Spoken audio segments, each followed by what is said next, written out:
안녕하세요. 저는 서울 강남에 살고 있는 32살 여성입니다. 1년 전 저는 예비 시어머님과 예비 시누이의 속물근성 때문에 5년 연애 끝에 사랑하는 예비 남편과 헤어지게 되었습니다. 헤어진 이유가 정말 기가 막혔는데요. 그들은 자신들이 프랑스 명문대를 나왔다며 고졸인 저희 엄마를 무시했거든요.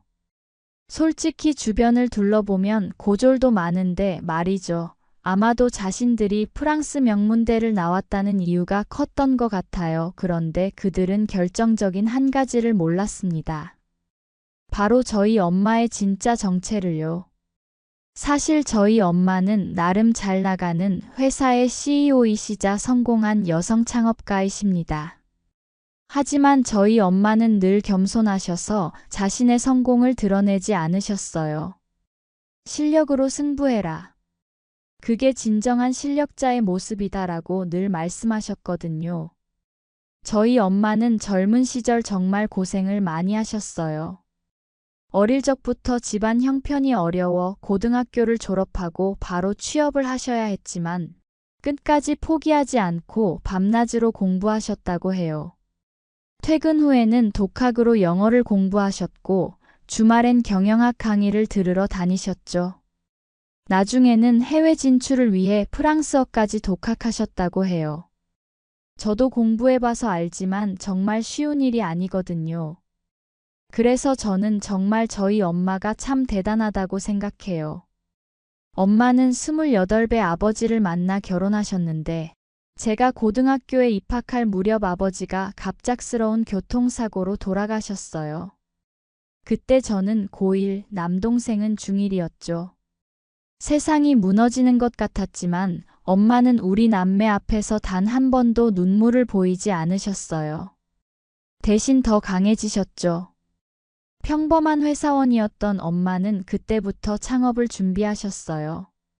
낮에는 회사를 다니고 밤에는 사업 계획을 세우시며 밤을 지새우곤 하셨죠. 그렇게 1년을 준비한 끝에 작은 회사를 설립하셨고 놀라운 사업 수완으로 회사를 성장시키셨어요.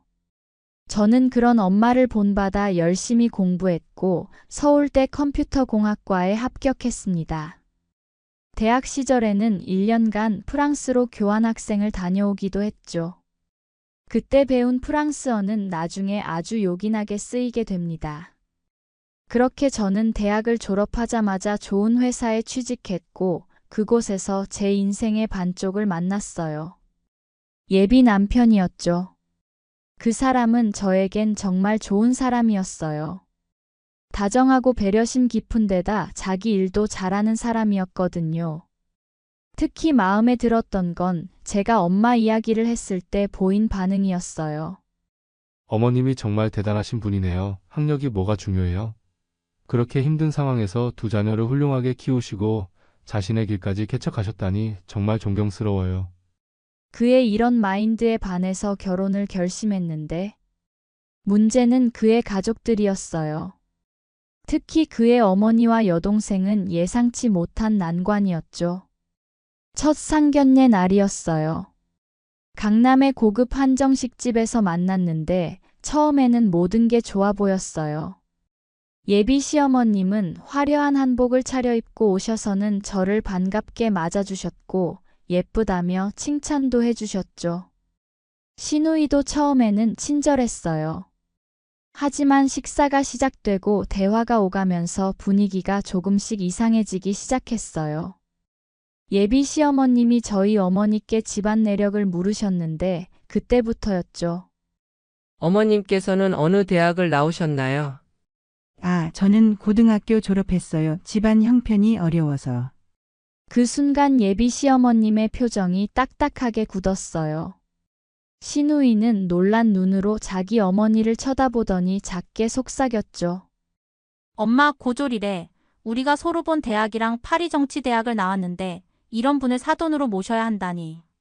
예비 시어머님은 그 후로 완전히 달라지셨어요. 겉으로는 친절한 척하면서도 말씀하실 때마다 저희 엄마를 깎아내리려 하셨죠. 엄마는 그저 미소로 답하실 뿐이었지만 저는 엄마의 눈빛에서 서글픔을 느낄 수 있었어요. 예비 시아버님은 불편한 듯 자리를 피하셨고 예비 남편은 어찌할 바를 모르는 표정이었습니다. 첫 상견례 이후 예비 시어머님과 시누이의 본격적인 작업이 시작된 거죠. 친척들 모임에서 저희 엄마의 험담을 하고 다니시는 건 기본이었고 급기야 제 친구들에게까지 연락해서 너희 친구 엄마가 고졸이라는데 사실이니? 라고 물어보고 다니셨대요. 이건 선 넘은 거죠. 어이가 없었어요. 친구들한테는 어떻게 연락을 한 건지도 놀라웠어요. 또 어느 날은 예비 시어머님이 갑자기 제 회사로 찾아오셨어요. 마침 중요한 미팅이 있던 날이었는데 연락도 없이 와서는 갑자기 며느리 라고 고함을 지르시는 바람에 모든 사람의 시선이 집중됐죠. 회의실에서 나와 보니 예비 시어머님 옆에 시누이가 서 있었어요. 두 사람 다 명품으로 치장하고 왔더라고요. 오늘은 널 데리고 백화점에 가려고 왔어. 우리 집안 며느리 될 사람이니 이제 좀 고급스럽게 꾸미고 다녀야지. 내 어머님이 고졸이시다 보니 이런 걸 가르쳐주지 못하셨나 보네.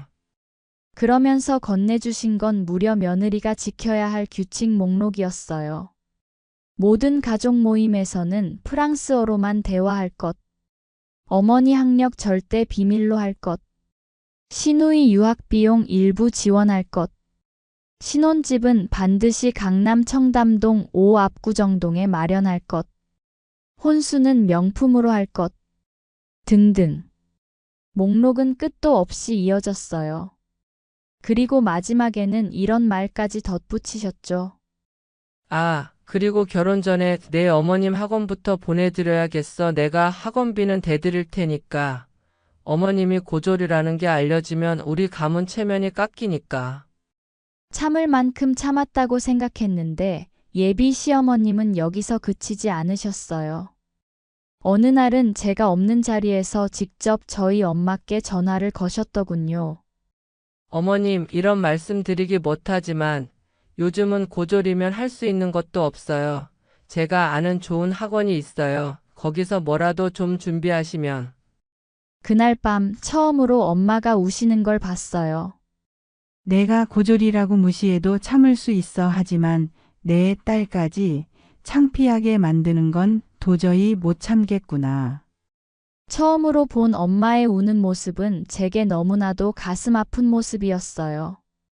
또 어느 주말에는 예비 시어머니가 저를 명품관으로 끌고 가셨어요. 거기서 3시간 동안 이것저것 입어보라고 하시더니 마음에 드는 옷을 고르라고 하셨죠. 그런데 제가 고른 옷을 보시더니 아이고, 역시 안목이 부족하구나. 고졸 어머니 밑에서 자라서 그런가. 이건 작년 시즌 제품이야. 우리 집안 며느리가 이런 걸 입으면 창피하지 않겠니? 주변 사람들이 다 들을 수 있게 일부러 큰 소리로 말씀하시는데 너무 민망했어요. 더 황당한 건 그 다음이었어요. 예비 시어머니 댁에서 열린 가족 모임에 저를 초대하셨는데 거기서 다른 며느리 후보를 만난 거예요. 그것도 제가 보는 앞에서 노골적으로 비교를 하시더라고요. 우리 서연이는 파리에서 요리를 전공했어. 내가 프랑스어도 못하고 요리도 서툴다고 하니까 서연이한테 좀 배워볼래? 아직 결혼 전이니까 배울 만큼 배워두는 게 좋을 것 같아서. 알고 보니 서연 씨는 예비 시어머니가 소개팅 주선하려고 점 찍어둔 친구 딸이었더라고요. 예비 남편은 이런 상황이 불편했는지 자리를 피하더라고요. 그때 시누이가 한마디 거들었죠. 오빠 서연 언니가 좋지 않아. 나랑 같이 파리에서 공부했던 사이라 난 서연 언니가 더 편한데. 그날 가족 모임이 끝나고 예비 남편이 저를 집까지 바래다 주면서 사과했어요. 미안해. 어머니가 서연 씨를 부르실 줄은 몰랐어. 내가 잘 이야기할게. 하지만 이미 저는 마음이 불편했죠. 예비 남편이 아무리 좋아도 이런 시집살이를 평생 할 자신이 없었거든요. 더구나 그 다음 주에 있었던 일은 정말 최악이었어요. 예비 시어머니가 프랑스 문화원에서 하는 상류층 사교 모임이란 걸 등록해 놓으셨더라고요. 거기서 저를 소개하고 싶다면서 꼭 같이 가자고 하시더니 여러분, 이 애가 제 며느리 될 아이예요. 아직 많이 부족하죠. 고졸 엄마 밑에서 자라서 그런지 세련미가 좀 떨어져요. 그래서 이렇게 데리고 왔어요. 여러분이 좀 가르쳐 주세요. 마치 제가 무슨 전시품이라도 된 것처럼 모임 사람들 앞에서 저를 소개하시는데 너무 수치스러웠어요. 게다가 시누이는 그 자리에서 일부러 제 프랑스어 실력을 시험하듯 어려운 주제로 대화를 걸더니 제가 대답을 망설이자 이렇게 말하는 거예요. 역시 언니는 프랑스어가 좀 서툴러요. 제가 파리에서 배운 정통 프랑스어랑은 차원이 다르죠. 고졸 어머님을 밑에서 어떻게 배웠겠어요. 그 순간 저도 모르게 눈물이 나더라고요. 자리를 박차고 나왔죠. 예비 남편이 뒤쫓아 나왔지만 전 이미 택시를 타고 떠난 후였어요. 다음 날 예비 시어머니는 마치 아무 일도 없었다는 듯이 전화를 하셨어요. 유진아, 이번 주말에 시간 되니? 우리 집안 족보 만드는데 내 이력서가 필요한데, 그런데 혹시 내 어머님 고등학교 졸업장은 있으시니? 없으면 좀 곤란할 것 같아서. 참다 제가 버럭 화를 냈죠.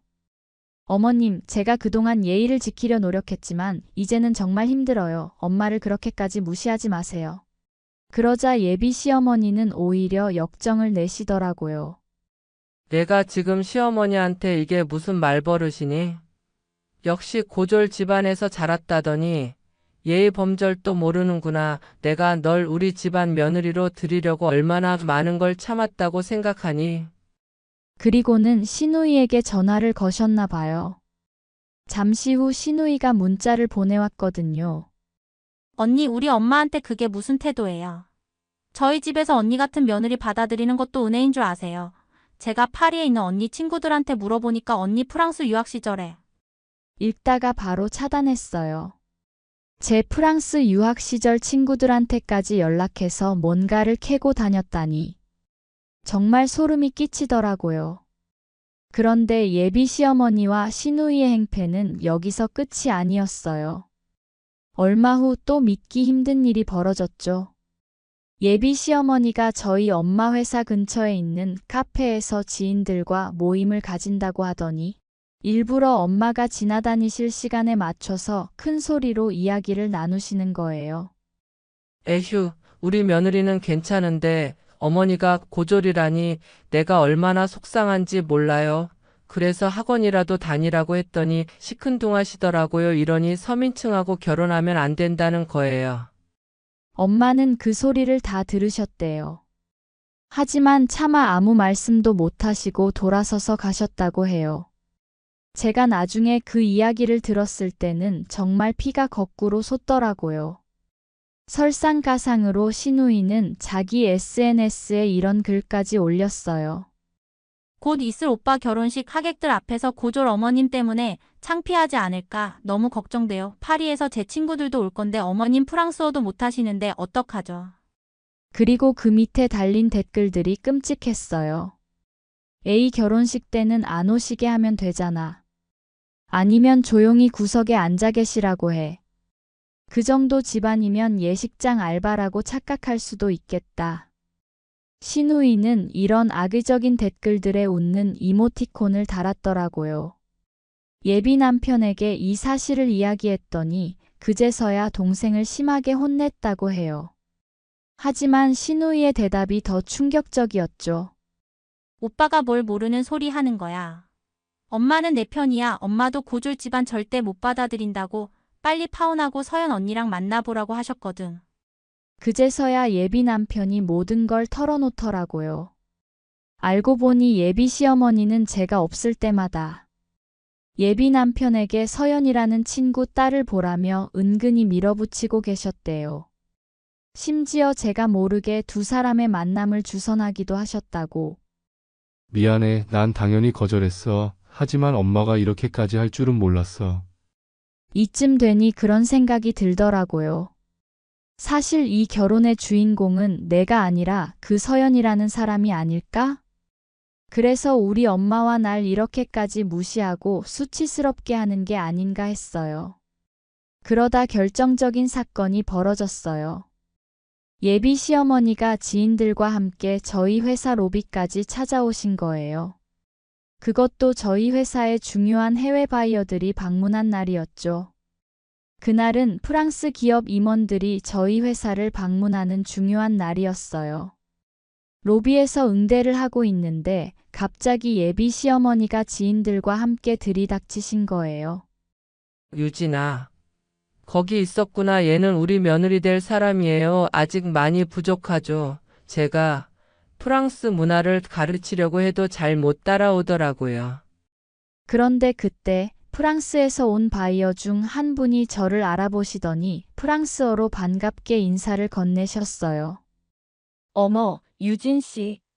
지난번 파리 컨퍼런스에서 발표하신 분 맞죠? 당신의 프레젠테이션이 정말 인상적이었어요. 저는 자연스럽게 프랑스어로 대화를 이어갔고 예비 시어머니의 얼굴이 점점 굳어갔죠. 하지만 더 놀라운 일은 그 다음이었어요. 그때 엄마가 내려오시더니 프랑스 바이어들과 유창한 프랑스어로 대화를 나누기 시작하시는 거예요. 알고 보니 엄마는 이미 그 기업과 몇 년간 비즈니스를 해오고 계셨던 거였죠. 예비 시어머니와 지인들의 얼굴이 하얗게 변했어요. 당황스러움을 감출 수 없었죠. 특히 그 지인 중 한 분이 저희 엄마를 알아보시더니 놀란 목소리로 말씀하시는 거예요. 저분이 여기 회장님 아니세요? 우리나라 여성기업인상을 받으신. 그제야 예비 시어머니가 뭔가 이상함을 느끼셨나 봐요. 하지만 시누이가 상황을 더 악화시켰죠. 에이 말도 안 돼요. 고졸이시라며 어떻게 회장님이. 그렇게 서툰 프랑스어로 대화하는 그 말을 들은 프랑스 바이어들이 놀란 표정을 지었어요. 그중 한 분이 영어로 말씀하셨죠. 회장님은 세계적으로 유명한 자수성가 기업인이신데요. 파리 경제지에서 주목해야 할 아시아의 여성 기업인으로 소개되기도 하셨잖아요. 순간 로비가 조용해졌어요. 예비 시어머니는 그 자리에서 쓰러질 것처럼 비틀거리셨고 시누이는 할 말을 잃은 채 서 있었죠. 더 아이러니한 건 시누이가 얼마 전에 지원했다가 탈락한 회사가 바로 저희 회사라는 거였어요. 면접 때 허위 경력이 발각되어 탈락했다고 하더라고요. 그날 저녁 예비 남편이 찾아왔어요. 다 알고 있었어. 응, 알고 있었어. 근데 엄마가 늘 말씀하시는 게 있어. 진짜 실력자는 자신의 실력을 드러내지 않는다고. 그래서 그동안 많이 참았어. 예비 남편은 한참을 말없이 앉아있더니 입을 열었어요. 미안해. 이제 보니 우리 어머니와 동생이 얼마나 잘못된 생각을 가지고 있었는지 알겠어. 내가 결혼을 안 하겠다고 해도 이해할게. 그날 이후 예비 시어머니와 시누이의 태도는 180도 바뀌었어요. 마치 다른 사람이 된 것처럼 저와 엄마에게 굽실거리기 시작했죠. 어머님, 제가 잘못했어요. 이렇게 대단하신 분인 줄 모르고 우리 미진이도 너무 잘못했대요. 이제부터 다시 시작하면 안 될까요? 시누이도 저를 찾아와 울면서 사과했어요. 언니 제가 너무 잘못했어요. 저희 오빠랑 다시 만나면 안 돼요. 저 정말 이제 안 그럴게요. 그리고 저 여기 취직하고 싶어요. 정말 잘할 수 있어요. 그런데 그때 시누이의 친구라는 사람이 갑자기 찾아왔어요. 알고 보니 시누이가 파리에서 저를 험담했다던 그 친구들은 전부 거짓이었고 오히려 시누이가 파리에서 구설수에 올랐다는 진실을 알게 됐죠. 그리고 그 와중에 취직이라니요? 정말 이 사람들은 변하지 않는구나 생각했어요. 사건은 여기서 끝나지 않았어요.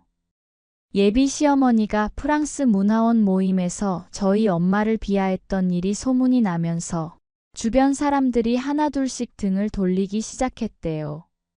특히 그동안 무시당했던 다른 며느리들이 하나둘 진실을 폭로하기 시작했고 예비 시어머니의 허세스러운 모습들이 낱낱이 드러났죠. 사실 어머님은 프랑스 유학도 1년 만에 그만두셨다면서요? 근데 왜 소르본 졸업하신 것처럼 말씀하셨어요? 서연 씨 이야기는 진짜 너무하셨어요. 며느리 후보들 여럿이서 경쟁시키시고. 결국 예비 시어머니는 우울증 치료를 받게 되셨고 시누이는 호주로 도망치듯 떠났다고 해요. 이해한다던 예비 남편은 끝까지 저를 붙잡으려 했어요.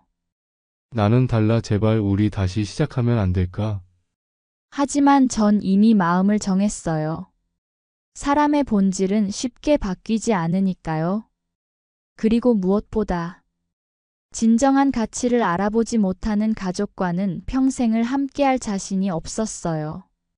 지금 저는 엄마 회사에서 일하며 행복한 나날을 보내고 있어요. 가끔 예비 남편 생각이 나기도 하지만 후회는 없습니다. 이번 일을 통해 진정한 교양이란 학력이나 돈이 아닌 사람을 대하는 마음가짐에서 나온다는 것을 깨달았으니까요. 마지막으로 저희 엄마께 하고 싶은 말이 있습니다. 엄마는 제가 세상에서 가장 사랑하고 존경하는 분이에요. 고졸이라는 이유로 차별받으면서도 묵묵히 자신의 길을 걸어오신 엄마가 있었기에 저도 당당하게 살 수 있었어요. 앞으로도 오래오래 건강하게 함께 해주세요. 사랑해요. 얼마 전에 예비 시어머님이 또다시 저희 회사에 찾아오셨어요. 이번에는 완전히 달라진 모습으로요. 유진 씨 미안해요. 내가 너무 어리석었어. 학벌 같은 게 뭐가 중요했겠어. 우리 아들이랑 다시 한번 생각해 볼 수는 없을까? 지금 유진 씨 아니면 우리 아들 큰일 날 것 같아. 마지막 그 말에 걱정이 되긴 했지만 전 이미 마음을 정했어요. 이제 전 뒤돌아보지 않을 거예요. 지금 이 순간에도 어딘가에서는 학벌이나 조건 때문에 상처받는 사람들이 있을 거예요. 저는 그런 분들께 말씀드리고 싶어요. 당신의 가치는 학력이나 조건으로 결정되지 않아요. 저희 엄마처럼 자신을 믿고 계속 전진해 나가세요. 그게 진정한 성공의 길이니까요. 제 이야기를 끝까지 들어주셔서 감사합니다.